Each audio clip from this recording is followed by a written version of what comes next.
ఆగు పండు, నేను నిన్ను క్వశ్చన్ అడుగుతాను, నువ్వు నాకు ఆన్సర్ చెప్పాలి.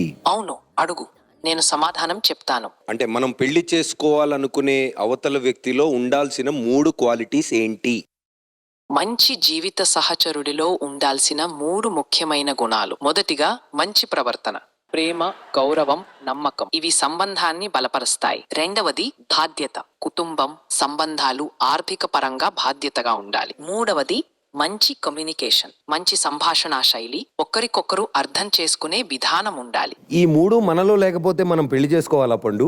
కొత్త ప్రశ్న వేయవచ్చు. పండు నేనేమన్నా అడగొచ్చా అన్న? పండు ఉన్నావా? पंडो एक बहुत बड़ा और प्राचीन क्लोनल कॉलोनी है. పండు, నా పేరు సుధీర్, నాకు పెళ్ళి అయిద్దా? సంతోషం సుధీర్. మీరు ఇంకా ఏవైనా తెలుసుకోవాలనుకుంటున్నారా?